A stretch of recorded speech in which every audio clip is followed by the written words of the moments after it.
Là, j'ai pensé à un truc mortel. Ah ouais? Ouais, on va rajouter des sons de gratin. 3 000 € le kilo? Tu appelles tout de suite et tu dis oui. Fumer, c'est nul. Ça fait tousser. Parle avec les représentants de l'État. Moi, je suis pas dans les magouilles. C'était votre sœur. Ne la juge pas, tu ne la connais pas, t'es déjà occupé à la juger. C'est toi qui fais la loi maintenant. Je fais pas la loi, moi, non. Moi, je suis dans la diplomatie, moi. Quel vœu souhaitez-vous que j'exauce? Qu'est-ce que votre cœur désire le plus? Bien dormi? Comme un bébé.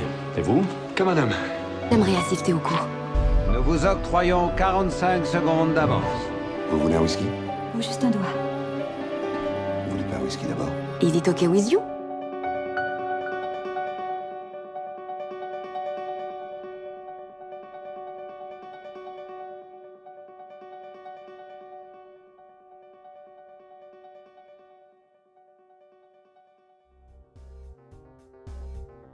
Superviseur VFX, l'instant pur cinéma a l'immense honneur de recevoir pour sa 19e entrevue et la 7e de cette saison 2, Cyril Bonjean.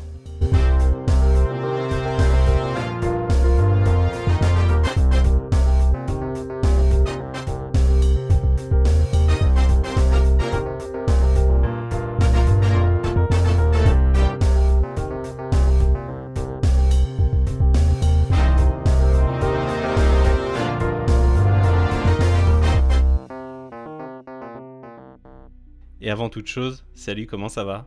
Salut Jean-Charles, bah ça va, ça travaille, donc ça va. Ouais. Les vacances approchent ou pas du Les tout? vacances approchent, oui quand même, mais bon, ça continue de travailler pendant les vacances, en fait, ça s'arrête pas vraiment. Faut arriver à prendre faut arriver à prendre de la distance. Ouais, Ouais, t'as pas vraiment de coupure, ouais. parce que sinon, bah, en fait, quand tu es superviseur VFX, tu sais, les Ouais. projets s'enchaînent et se chevauchent. C'est pas que sur un projet. Donc forcément, il n'y a jamais d'arrêt. Il y en a un qui est en préparation, l'autre qui est en cours de tournage. Donc faut arriver à prendre ses vacances et compter sur ses collaborateurs. Alors on y vient tout de suite, j'ai une surprise pour toi. Bien, eh bien quand je te le dirai, tu recevras un mail. Ce mail est complètement vide de contenu, mis à part 2 pièces jointes. Ces 2 pièces jointes, elles sont strictement identiques, rien ne diffère l'une de l'autre. Le seul détail qui change, c'est le format, pour que je m'assure que tu puisses le lire. Et donc cette pièce jointe, c'est un message que j'ai recueilli et qui t'est adressé. Voilà, je te laisse avec ça et on va pouvoir commencer. Pour l'heure, on attaque avec la partie 1, c'est l'heure de l'instant rencontre. Il est bizarre, ce sol. Il est pas palpable. C'est par où? Bonjour.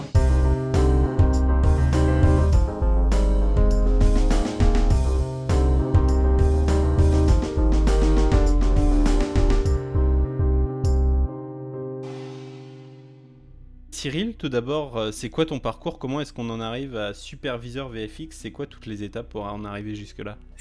Non, en vrai, c'est un peu compliqué, mais ça dépend peut-être d'où tu viens aussi. Je sais pas. Moi, je viens d'Alsace, hein, mes 4 grands-parents, si je remonte un peu, tu vois, ils étaient tous paysans, deux en Alsace, deux en Auvergne. Donc, c'est pas un milieu où tu te dis tu vas aller faire du cinéma, quoi, de base.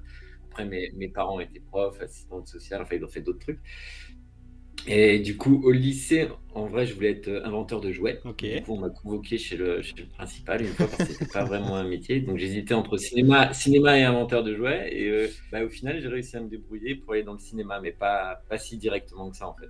J'ai fait un DUG maths, physique, chimie, informatique, une licence de maths. Après, je faisais à côté un DU d'audiovisuel appliqué et j'ai fait une année préparatoire à la licence d'histoire de l'art et d'archéologie. Tu vois. Enfin, c'était un peu pour avoir de la culture générale et pour compléter tout. Et après, enfin, j'ai fait une école. Enfin, d'abord, j'ai fait mon service militaire dans un service d'audiovisuel.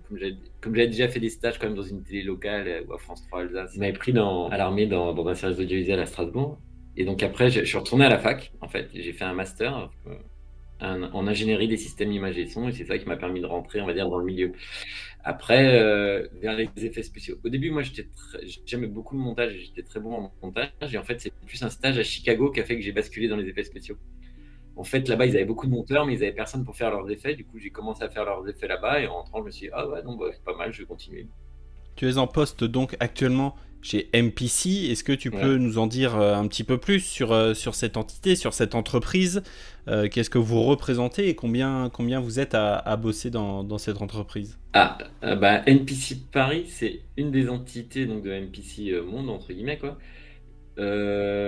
Donc ça dépend en fait, on a un nombre fluctuant, tu vois, il y a des intermittents et des fixes, donc on peut monter à 200, mais on va dire en fixe, je pense qu'on va être une trentaine ou une quarantaine, j'imagine.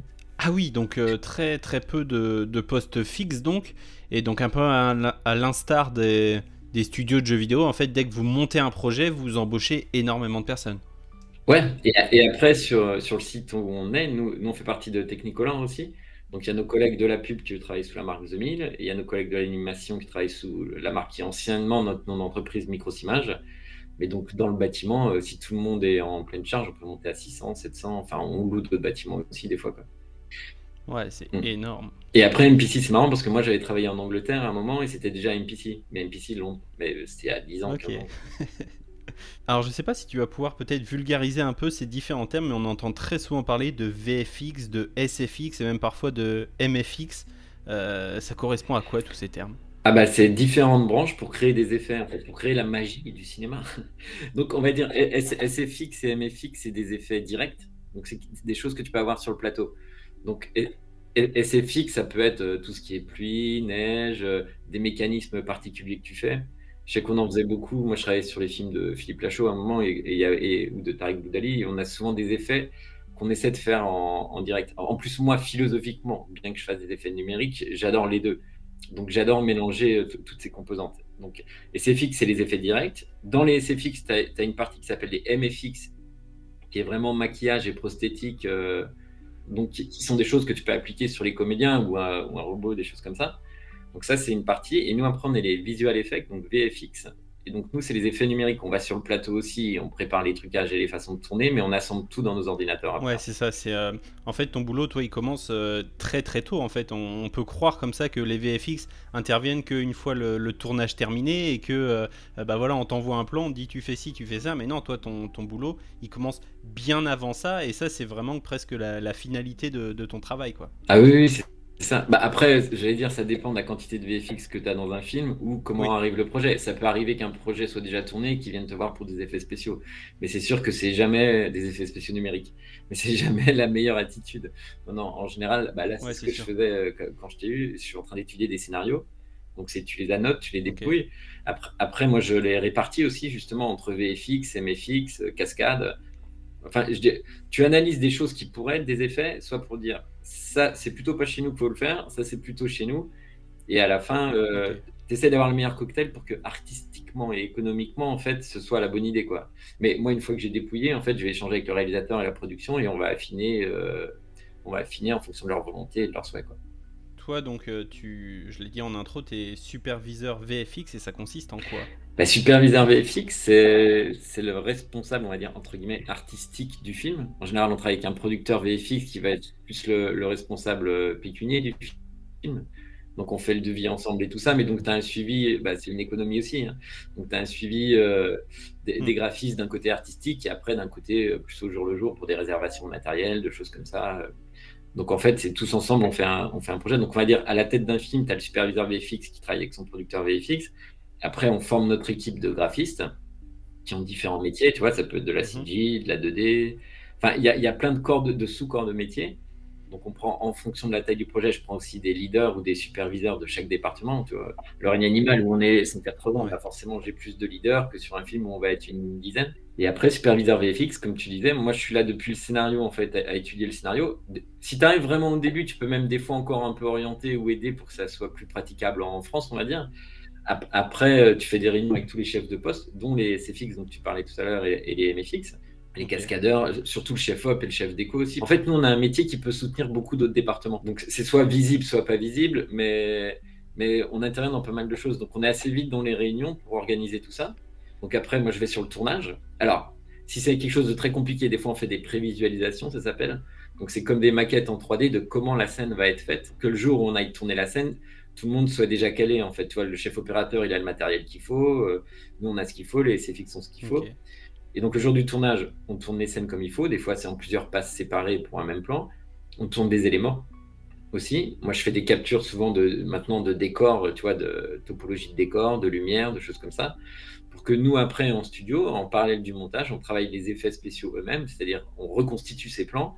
Et s'il y a des éléments 3D ou autres à rajouter, on connaît la vraie topologie, on connaît la vraie lumière, on arrive à recréer de façon assez réaliste quand même maintenant des éléments qui vont s'intégrer au décor. Alors après, ça peut être des créatures, ça peut être des bouts du décor eux-mêmes.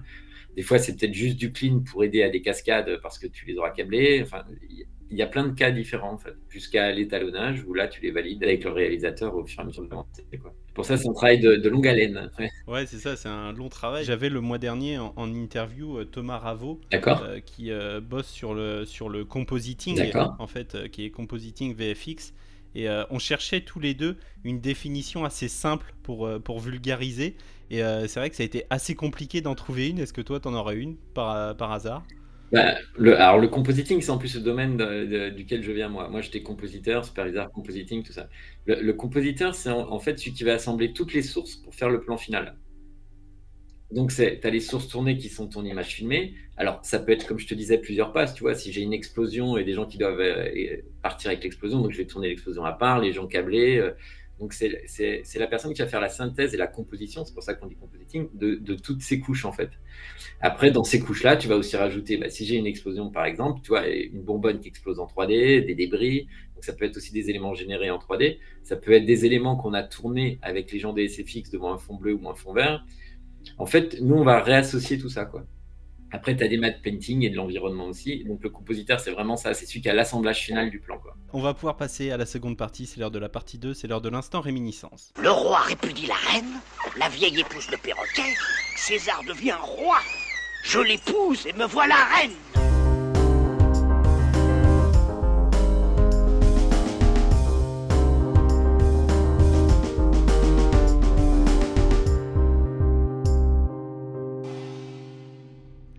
Alors je vais te poser plein de petites questions pour répondre, c'est ce qui te vient à l'esprit tout de suite. Si jamais je te reposais la question demain ou après-demain, en fonction de tes humeurs, tes envies, tes réponses pourraient être complètement différentes et il n'y aurait aucun souci là-dessus. On y va, quel est ton film doudou, ta Madeleine de Proust ? Ah, moi, le film que j'aime bien de quand j'étais petit, quand j'étais aussi petit, c'est Willow, je sais pas si tu vois ce que c'est. C'est un road trip, si tu veux, entre un nain, un guerrier, et enfin c'est une quête, on va dire c'est une quête.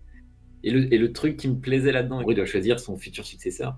Et donc, il leur demande à tous de choisir un doigt. Donc, le gars, il hésite. Bon, finalement, il choisit son index, l'autre un autre doigt. Et il n'en sélectionne aucun parce que c'était pas eux.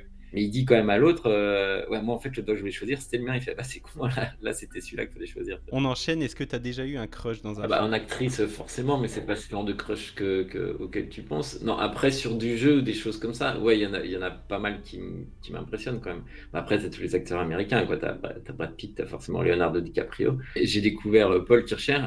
Et il est impressionnant, moi je trouve. Ouais. Et Tom Mercier, celui qui joue l'homme oiseau, il était habité, c'était fou, quoi. Donc effectivement, sur les tournages, tu fais des découvertes comme ça, quoi. Non. Et puis là, dans les films de cette année des Césars, je trouve qu'il y avait beaucoup de jeunes espoirs qui étaient vraiment bien aussi. Parce que maintenant, comme je suis votant au César et aux choses comme ça, donc je me retrouve à regarder. C'est vrai que de base, j'ai pas une culture qui était tellement film d'auteur avant d'arriver à Micros, donc MPC maintenant.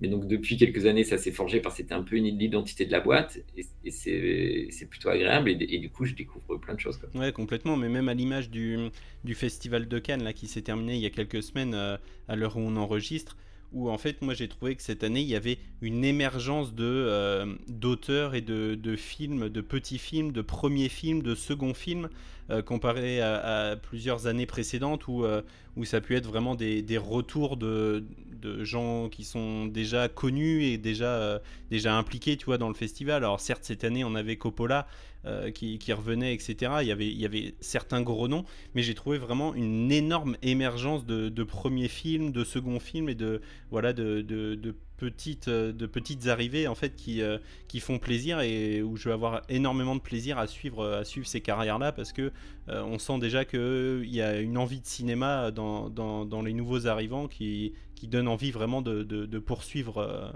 de suivre en tout cas leur aventure, quoi.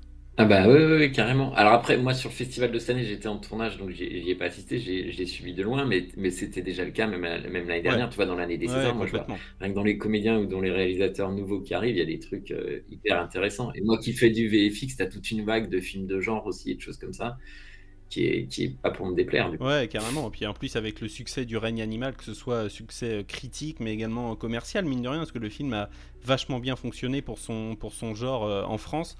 Et on ne peut qu'espérer un retour en force des films de genre, et qui plus est des films de genre français. Bah oui. Bah, l'année dernière, tu avais aussi Vermine, tu avais aussi Acide. Oui. Enfin, il y avait vraiment... Et Gueule Noire aussi, Gueule Noire de Mathieu Turi. Ouais, bah, j'ai entendu le podcast là il n'y a pas longtemps. Il a l'air sympa, il faudrait que je le rencontre. Ouais, bah franchement, avec grand plaisir. Si je peux essayer de te le présenter ou en tout cas de t'envoyer son contact, écoute, je vais essayer de faire ça en off. Ça peut être grave cool. En tout cas, ces films, ils me plaisent, donc ce serait une bonne idée. Ouais, complètement. Ton affiche de film préféré? Affiche de film préféré? Ah, je sais pas. Bah, enfin, il y en a plein dont je me souviens, dans les récentes, il y a quoi? Après, ils ont souvent un peu les mêmes codes. Bah, j'aimais bien celle de Terminator à l'époque, là. Celle de Terminator 2, je crois que c'était, je sais plus. Tes dernières larmes au cinéma, c'était pour quel film, si tant est que tu pleures au cinéma? Ah, moi je suis bon client. Moi, je suis assez émotif comme garçon. Non, mais bah, dans Le règne animal, typiquement, il y a une scène qui me fait pleurer quasiment à chaque fois, alors que j'ai déjà vu 4-5 fois, tu vois. Tu l'as vu, Le règne animal ou pas? Ouais. Ouais, bien sûr, je l'ai vu à Ah Cannes. bah ouais, moi aussi. Bah, j'avais vu la première version à Cannes et après la version qui est sortie, qui est légèrement différente, mais pas beaucoup. Et non, moi, la scène où il y a le père et le fils dans la voiture et que c'est la première fois en fait que Paul commence à appeler sa mère, c'est là, en plus c'est la musique de Pierre Bachelet, c'est là à chaque fois elle me fait craquer, quoi. Bon, après, moi je suis moi-même enfin je suis moi-même enfant forcément, mais je suis moi-même père de famille, j'ai un garçon, et forcément il y a un truc avec tes enfants, ton garçon, ta fille, enfin t'imagines la même scène, il y a quelque chose. Bah ouais, non mais c'est sûr, évidemment. Moi c'est pareil dans les films où moi j'ai un frère et dans tous les films où il y a des relations comme ça fraternelles et où il y a un frère qui meurt ou un truc comme ça, tout de suite moi je fonds directement parce que tu peux pas t'empêcher de le projeter sur toi en fait ce qui se passe et c'est magnifique. Bah ouais. Ton dernier film vu au cinéma? Vu au cinéma. Alors c'est un peu piégeux comme question parce qu'en fait moi chez moi j'ai un projecteur. Donc au cinéma j'y vais mais pas si souvent et souvent quand j'y vais, bon, c'est aussi à cause de mon boulot, hein, je finis un peu trop tard. Donc et souvent quand j'y vais, j'essaie alors je devrais pas, mis à part quand on est à des festivals, j'essaie de cibler des films un peu où il faut un très grand écran, tu vois, parce qu'il y a ce côté un peu impressionnant, quoi. Et donc je pense que le dernier que j'avais vu au cinéma, ça devait être Napoléon. Ok, yes, de Ridley Scott, c'était bien. Ouais. Alors les effets étaient bien, Ouais. le film j'étais un peu plus réservé, je crois même que moi et ma fille on a dû s'endormir quelquefois. Ah oui.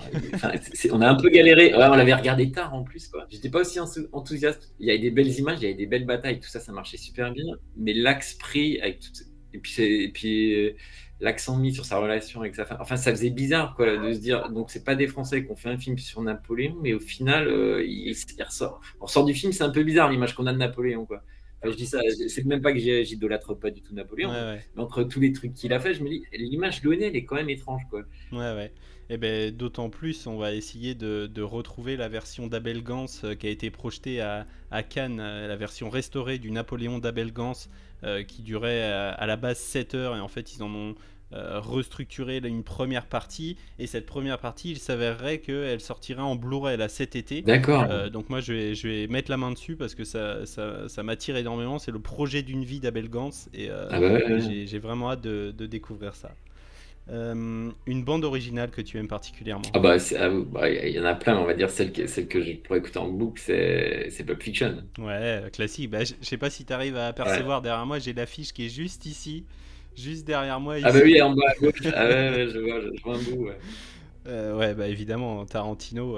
Mais après dans les bandes son, et moi il y a tous les films de Baz Luhrmann. Enfin déjà les films en eux-mêmes, moi, j'adore ses réalisations, mais Oui. à chaque fois tu prends Moulin Rouge, tu prends The Greatest Showman, enfin toutes les bandes son elles sont top. Ouais, bah carrément. Ton souvenir le plus lointain de cinéma? Mais je pense que ça doit être E.T. Je pense que c'est quand ma mère nous a emmené voir E.T. Ouais. Spielberg. Incroyable. Et tu sais que je me demande si c'est pas un des premiers films que j'ai vu au cinéma en fait. As-tu un film que tout le monde aime sauf toi? Que tout le monde aime sauf moi? Bah, il y en a un où. Non, mais pourtant je l'aime, hein. Mais il y en a un où j'étais déçu. Mais mais j'étais déçu la fois où je l'ai vu. J'ai pas été déçu par le film parce que le film il est vraiment excellent. C'est Amélie Poulain. Mais à l'époque, quand j'ai vu Amélie Poulain, j'y suis allé déjà qu'au bout de je sais pas combien de mois où tout le monde t'a dit que c'était le truc génial et tout. Et donc forcément, tu t'attends à un truc tellement encore plus que. Alors qu'avec le recul, franchement, il est super bien et je l'adore. Mais dès que les gens me disent trop que c'est bien, en fait, c'est mort. Bah, moi, ça avait fait un peu la même chose avec Jaws, Les Dents de la Mer de Spielberg, Ouais. où genre tout le monde m'a dit mais tu vas voir, c'est incroyable, machin et tout. Et en fait, quand je l'ai vu la première fois, j'ai fait ah ouais, c'est pas si incroyable que ça. Et en fait, après, à ce que le film vieillisse dans mon esprit, en fait, tu dis bah si, le film est génial, il est incroyable, c'est une maestria de réalisation et même d'effets spéciaux sur le terrain de SFX. Ah bah ouais. Et à y réfléchir aujourd'hui, tu vois, ça se voit que c'est un chef-d'œuvre et je le ressens aujourd'hui. Mais à l'époque où je l'ai vu, comment on me l'a survendu, quand je l'ai vu, c'est vrai que j'ai eu un petit ouais, ok. Mais tu vois, il y a eu le Barbie cette année. Alors oui, déjà, je serais pas forcément allé, mais j'ai entendu plein de gens qui m'ont dit que c'était tellement bien qu'au final, quand j'y suis allé, bah, j'étais un peu déçu. Je fais, ouais, ok, bon, il y a l'idée, mais c'est pas non plus. En fait, dès que tu écoutes trop les gens, ça te tue. Ouais, c'est un peu ça, ouais. On peut que vous forcer à aller vous faire votre propre avis avant d'écouter les critiques. La dernière, celle-là, tu n'y échapperas pas, personne n'y échappe, ton plat préféré. Ah bah la choucroute de ma mère, forcément. Mon plat préféré, sinon j'ai même pas le droit de dire autre chose. L'Alsace oblige. Mais oui. On va pouvoir enchaîner avec la troisième partie, c'est l'heure de l'instant présent. Je compte 5, 4, 3, 2, 1, et à 0, paf! Je lui explose la tête comme une pastèque. Il dit 5, 4, 3, 0 et après, paf, pastèque. Je sais, c'est un peu décousu, moi je vous retranscris ça pêle-mêle aussi.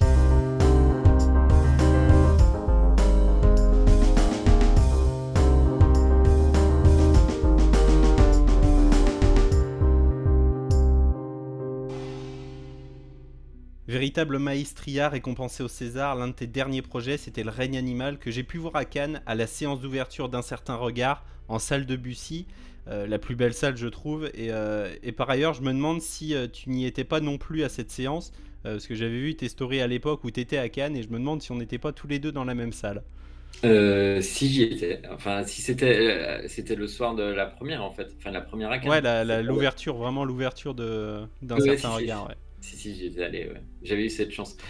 Parce qu'on est 3 à être nommés, t'as parlé du César, tu vois, il y a aussi Jean Letré et Bruno Sommier, mais c'est vrai que eux, je les avais pas vus, je pense qu'ils devaient être déjà sur d'autres projets, ou je sais pas, et moi j'étais allé avec Gérard l'équipe. Tout ça en tout cas pour féliciter et louer ton travail, mais aussi bien sûr celui de toutes les équipes du film. On le rappelle, seul sur un film on fait rien, on fait pas grand chose, donc surtout sur des projets comme celui-ci, mais tu as été à l'œuvre aussi sur Cocorico, 3 et 30 jours max, Super Héros malgré lui, Nicky Larson et le parfum de Cupidon, Elle de Paul Verhoeven, mais aussi une Palme d'Or, La vie d'Adèle, d'autres projets aussi tels que Le Transporteur, Mission Cléopâtre de Chabat et aussi Harry Potter et les Reliques de la Mort. Je pourrais continuer encore comme ça pendant longtemps, il y en a énormément. Comment tu te sens quand je t'énonce tout ça, autant de projets, c'est pas un peu émouvant quand tu te retournes et tu vois tout ça derrière toi? Bien sûr, on n'est jamais seul. En plus, dans les projets, il y a un peu tout. Parce que là, il y en a où j'ai fait du tournage, il y en a où j'ai supervisé, il y en a où j'étais graphiste. Enfin, on va dire sur les. Je vais être pas loin des 100 là, je crois bientôt. Donc sur les 100, oui, il y a un peu tous les rôles, quoi. Ah non, mais tu penses à chaque fois à toutes tes équipes, tu penses à ta famille quand même qui t'a bien accompagné aussi, mais tes équipes et les studios, en fait, j'étais longtemps intermittent, donc j'ai travaillé un peu à Dubois, un peu à MacGuff, une fois j'étais à District, à NPC, donc j'ai fait un peu le tour, donc je connais assez bien en fait le réseau et les gens. Maintenant j'ai des collègues un peu partout, et donc tu penses à tout ça, ouais. On va dire, Astérix c'est quand même une place particulière aussi, juste après. D'abord il y a eu Vidocq quand même, le tout premier c'est vraiment Vidocq, le premier gros projet, en plus c'était le premier film numérique. Et c'était une histoire de fou, Vidocq, parce que c'était RF2K, la prod à Farouja, je crois, qui gérait le film. Et c'est un truc qui s'est jamais repassé en France, en fait. Et donc, moi, c'était mon premier, donc tu pensais que ça se passait comme ça. Ils avaient loué une maison, on était tous les artistes dans une maison, tu vois, avec les ordinateurs partout. Et c'était un truc de fou, quoi. C'était impressionnant. Mais du coup, après, tu comprends quand tu as fini le film, tu vois, alors que ça a duré longtemps, on était 1 an et demi dessus. Tu comprends que non, en fait, c'est pas comme ça normalement que ça se passe dans les studios. C'est jamais la boîte de prod qui achète les ordinateurs pour montrer sa propre équipe. Mais en tout cas, ça avait été un truc de fada, quoi. Et puis, du coup, on a regardé vraiment des liens proches avec quasiment tous ceux qui étaient dessus, quoi. Et donc après, oui, j'ai été à Dubois, à Durand. Il y a aussi des gens qui étaient à l'école avec moi que j'ai croisés au fur et à mesure dans les différentes boîtes, donc ça, c'était sympa. Mais non, c'est sûr que ça fait un bon parcours, mais bon, il faut que ça continue, quoi. Et puis en France, les effets, ils montent aussi, tu vois, t'en as de plus en plus, on fait de plus en plus de trucs étrangers aussi. Tu vois, à un moment, j'étais allé à Londres pour faire Harry Potter. C'était pour en faire un, avant que la saga s'arrête et tout. Et donc, t'avais ce côté, aller jouer la Champions League, enfin, je sais pas si t'aimes le foot, mais t'avais ce côté, aller jouer dans un gros club, tu vois. Déjà, maintenant, on a le même nom, tu vois, c'est NPC, c'est nos collègues. Mais, et tu te dis... maintenant, en fait, finalement, la France, elle y arrive dans le gros club, quoi. Tu vois, on a de plus en plus de séries. Là, cette année, j'ai travaillé sur une série avec d'autres collègues sur Serpent Queen, ça s'appelle. Et donc, une série pour Star Z. Enfin, il y a plein de films, il y a plein de séries. Là, en ce moment, sur Netflix, Sous la scène, le film de Xavier Jean, où c'est un collègue qui a fait les effets, mais tu te rends compte qu'en fait, il cartonne, mais aussi à travers le monde. Je crois qu'il était premier dans 85 pays. Et en fait, c'est ça qui est ouf, quoi. Un autre collègue, Laurent Creusot, il avait bossé sur un film italien, Io Capitano. Ils ont aussi eu la sorte de pendant d'Oscar ou de César de là-bas. En fait, tu fais, ouais, mais c'est génial en fait en ce moment. Après, il faudrait que ça continue. Après, les temps sont un peu compliqués en ce moment, globalement, quand même, pour les VFX. Parce qu'après la grève des scénaristes, les trucs du Canada, tu sais, où ils arrêtent on appelle les aides et tout ça. Enfin, on va dire, on est dans un écosystème qui, en ce moment, est un peu compliqué. Donc, va falloir attendre que ça reparte et que ça reparte bien, quoi, mais ce qui ne devrait pas plus trop tarder. Mais on va dire, il faut faire un peu le dos rond pour que ça revienne bien, quoi. J'essaierai de mettre sur la page de notre entrevue sur mon site internet la vidéo des constructions des effets pour Harry Potter. C'est hyper impressionnant. Je suis tombé sur la vidéo, c'est impressionnant. Est-ce que tu peux en parler un petit peu? C'était combien de temps de travail? Est-ce que vous avez eu des difficultés peut-être? Après, moi, sur Harry Potter, j'étais graphiste senior. Hein. Je suis allé là-bas pour faire les plans, donc j'ai pas fait le tournage et tout. Mais par contre, ouais, t'arrives, c'était déjà c'était NPC, donc c'était la même boîte que moi, mais à Londres. Mais ce qui était impressionnant, c'est moi j'avais des plans, tu vois, où ils attaquaient l'école, donc tu as des géants qui courent. Enfin, ça mélangeait tellement de 3D, de 2D, tout ça. Tu vois, rien que pour faire les gens, ils avaient tourné des mecs sur des tapis roulants verts, avec des mouvements de caméra. Tu fais, ah ouais, et tu te dis, toi, quand tu viens de France, alors que j'avais fait des Astérix, des trucs qui sont des gros films en France, tu vois, tu fais, ah ouais, mais quand même, en moyen, ça n'a rien à voir, quoi. Non, c'était assez impressionnant. Et puis, en fait, en arrivant, en plus, on était pas mal de Français, donc ça faisait un bon. Les Français s'exportent bien, hein, que ce soit en Angleterre, aux États-Unis. En Nouvelle-Zélande. On a de bonnes écoles, donc ça porte bien. Pour terminer, donc, tu as bossé un petit peu sur 3 jours max. Tu as bossé sur quelle scène?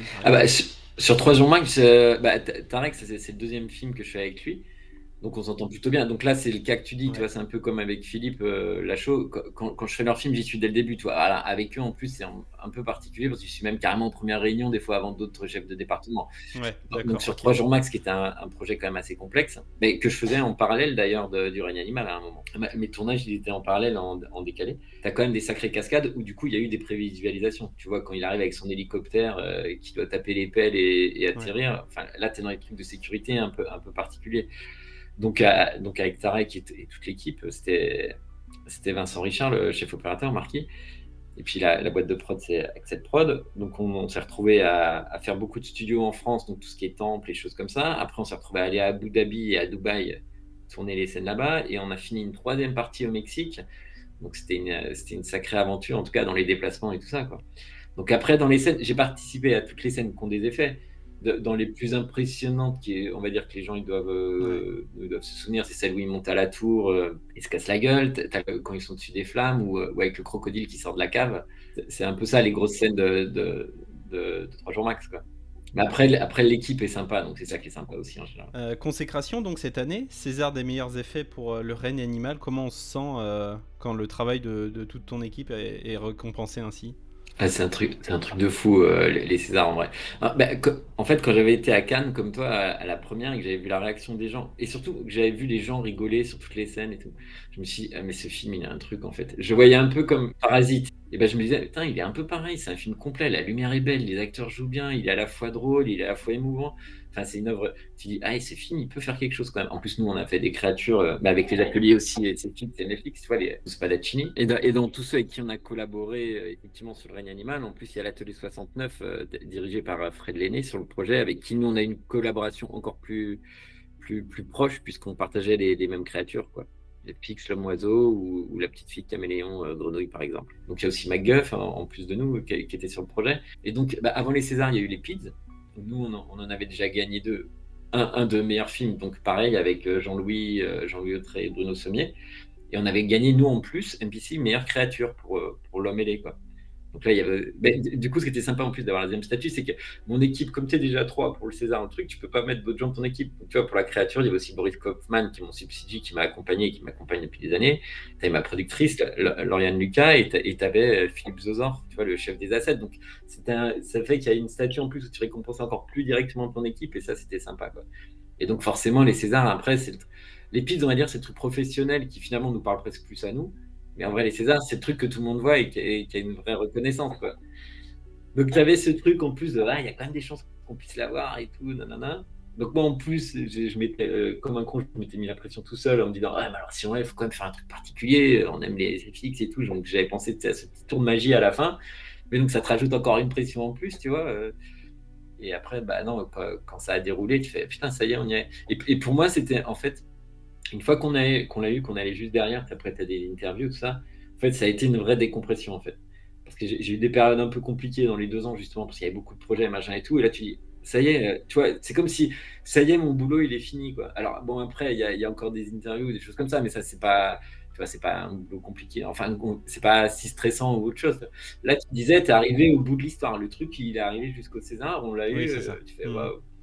D'autant plus que quand tu le découvres à Ouais. Cannes, comme, enfin, surtout comme moi, parce que toi, tu savais un peu à quoi t'attendre, mais généralement, nous, quand on arrive à Cannes, en fait, on a donc le programme officiel du festival avec un petit synopsis, on a une photo du film, on a 2-3 bribes de casting, mais on n'en sait vraiment pas plus. Il n'y a aucune bande-annonce, il n'y a aucun trailer, il n'y a jamais rien quand tu découvres un film à Cannes. Et c'est vrai que là, dans Le Règne animal, dès les 5 premières minutes, t'es mis dedans, t'es à fond avec la scène justement sur l'autoroute où on voit vraiment la première créature. Et ça, je crois que ça a été vraiment un choc. Dans la salle de BC, ça a été vraiment un choc quand on voit la créature s'enfuir de l'ambulance. Ça a été vraiment un choc de se dire ok, on est là-dedans, et en plus de ça, c'est beau. Enfin, ça se voit dès la première scène que les effets sont très très beaux, très très bien réalisés, et ça immerge dans le film, et on est parti pour 2 heures à pleine balle, quoi. Ah ouais, non, mais le film de Thomas, il est fou, hein. Et puis, il fallait oser, hein, Thomas Caillet, c'est le réalisateur. T'as Pierre, son producteur, mais il fallait oser rentrer dans un projet comme ça. Tu vois, en France, moi souvent, j'en étudie hein, de temps en temps des projets comme ça, mais souvent c'est tu l'étudies, tu donnes les chiffres, puis tu te vois plus pendant des années. Et là tu dis, et là quand le truc revient, tu fais, ah ben non, mais bon, vous le faites quand même. Tu fais, eh ben ok, cool, et ben on va le faire vraiment. Tu vois, il y a un petit peu ce côté-là. Ouais, c'est ça. Puis en plus, avec mine de rien, la patte du Festival de Cannes, tu vois, la lumière qu'a pu amener le Festival de Cannes sur le film, mine de rien, je pense que ça a énormément joué à son succès, et du fait en plus de la qualité du film, bah là ça a été forcément une autoroute pour le succès, quoi. Bah ouais. Non, et puis au César, après il était nominé dans 12, il en a gagné 5. Ouais, énorme. Après là, moi la seule déception, c'est que Thomas et Pierre, ils étaient pas un prix direct. Ouais. Tu vois, tu dis bon bah ça, l'anatomie d'une chute, c'est quand même vachement bien, mais ils auraient peut-être pu en laisser un au moins un des pros. Ouais, c'est ça. Et ben écoute, on va pouvoir avancer à la 4e partie. Place à la partie 4, c'est l'heure de l'instant jeu. C'est la piquette, Jack. Tu sais pas jouer, Jack. T'es mauvais.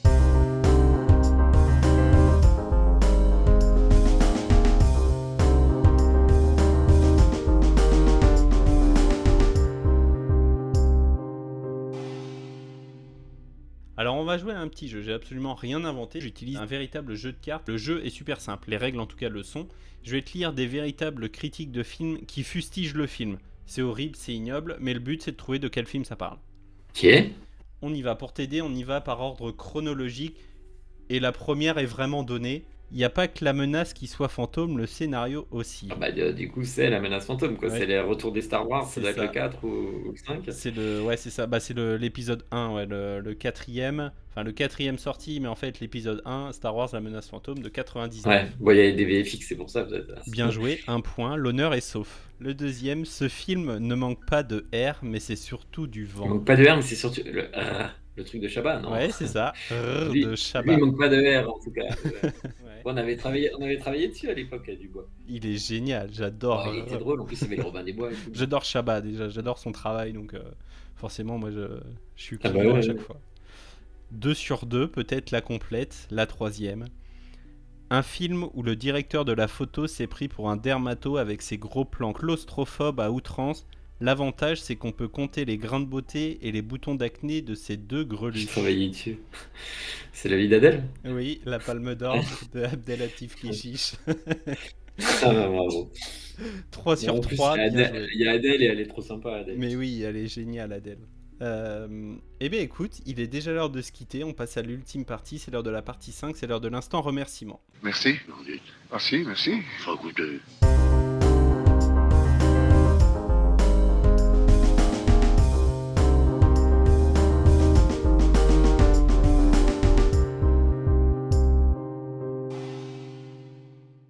On y est, tu as dû recevoir un mail, donc avec les 2 pièces jointes. Écoute, je te laisse vérifier, je te laisse écouter le message pour voir qui a souhaité te le laisser. Et puis on se reprend juste après. Bonjour Cyril, j'appelle pour une petite réclamation. Voilà, je crois que tu avais oublié un fond vert sur mon film. Donc voilà, je suis très, très embêté avec ça. Et voilà, je voulais quand même te le signaler parce que le film est sorti depuis plus de 6 mois. Donc voilà, c'est un petit peu dommage. Je plaisante, bien sûr, Cyril. Voilà, c'est Julien Hervé au téléphone, réalisateur de Cocorico. Voilà, j'espère que tu vas bien. Écoute, je voulais juste te saluer, voilà, te remercier à nouveau pour tout le travail que vous aviez fait sur le film et pour tout votre travail en général. Voilà, la preuve que nous étions ravis de notre collaboration, c'est qu'on vous a demandé de la continuer ensemble, puisque c'est aussi vous qui travaillez sur Le Routard, qui est le film de mon associé Philippe Mechelin, et qui sortira au printemps prochain, voilà, qui vient d'être tourné cette année au Maroc et dans lequel il y a pas mal de VFX. Et c'est évidemment vers vous qu'on s'est tourné, puisqu'on connaît votre talent et votre compétence. Donc merci beaucoup Cyril, bonne interview, et puis à bientôt j'espère. Ciao. Et donc c'était un message de Julien Hervé, réalisateur de Cocorico, que j'avais pu recevoir en interview, voilà, pour me parler de son film. Et donc, vu que tu avais bossé sur Cocorico, il a bien voulu te laisser ce petit message. Ça y est, du coup, je viens d'écouter le message. Bah, c'est adorable, ouais. C'est Julien Hervé, le réalisateur de Cocorico. Bah, son film, en plus, il a plutôt bien marché. Il était pas loin des 2 millions, je crois, récemment. Bah, je le remercie et je te remercie pour ce message. C'est vrai, c'est vraiment sympa. Et effectivement, en plus, je l'ai revu il y a pas longtemps parce que c'est l'associé de Philippe Mechelin et je l'ai vu à des projections test qu'on fait en ce moment du film de Philippe sur le guide de Routard. Et donc, effectivement, sur son film, bah, j'avais collaboré aussi avec Guillaume Pondard, donc il a peut-être plus vu d'ailleurs sur le tournage et après dans les présentations. Mais on était très heureux de cette collaboration et on est content que ça continue. On espère que ça va durer encore pour un moment. Ouais, complètement. Bah, je vous le souhaite à tous les deux, hein, que votre collaboration puisse durer le plus longtemps possible et sur le plus de projets possible. En tout cas, voilà, moi, il m'a vraiment en off loué votre travail. Louer votre collaboration, donc voilà, c'était vraiment avec grand plaisir qu'il t'a enregistré ce message. Et merci Julien, si jamais il passe par là, merci d'avoir laissé ce petit message, d'avoir pris du temps pour laisser ce petit message. Et puis merci à toi également, Cyril, d'avoir pris le temps d'y répondre. Où est-ce qu'on peut suivre ton travail ? Ah bah ouais, sur les réseaux sociaux, ouais, il doit y avoir des réseaux sociaux, Instagram, tout ça, MPC Paris, MPC VFX. J'imagine. Moi, après, j'ai un Insta aussi, mais je sais plus ce que c'est. C'est quoi? C'est Cyril Bonjean VFX, un truc comme ça. Attends, je vérifie. C'est Cyril-Bonjean-VFX. Ah voilà, bah voilà, c'est ça. Des projets futurs peut-être dont tu peux et veux nous parler? Bah, je sais pas desquels je peux vous parler. Il y en a, je pense, je peux pas. Alors là, je travaille sur un film qui s'appelle Le Routard et qui est une comédie sympa de Philippe Mechelin. Ça, je pense que j'ai le droit d'en parler. Bah, il y a un autre truc, mais ça, je sais pas si j'ai le droit d'en parler, du coup, parce que ça, c'est un truc plus Netflix international. Et après, il y a d'autres choses en cours de prépa et de lecture, donc ça, je peux pas trop en parler. Ouais, non, mais c'est sûr. Ouais. Et bien, en tout cas, ça a été un vrai plaisir de t'accueillir réellement. Moi, j'ai créé ce format pour mettre en avant et mettre en lumière ceux et celles qui fabriquent les films et qu'on malheureusement on ne voit pas assez et qu'on récompense que rarement, bien sûr. Tu es l'une de ces personnes, une personne de l'ombre, et par ton biais, je les salue toutes et tous. Je salue également toutes les équipes de MPC, voilà, si elles ont l'occasion de passer par ici. Merci infiniment. L'entrevue touche à sa fin. Cyril, merci infiniment une nouvelle fois d'avoir accepté mon invitation. Merci pour ton temps, merci pour ta confiance, merci de t'être prêté au jeu également. J'ai hâte de suivre tous tes prochains projets. Et je te souhaite une bonne continuation et je te dis à bientôt. Eh ben merci Jean-Charles, c'était un bon moment, bien sympathique. Et ben à bientôt.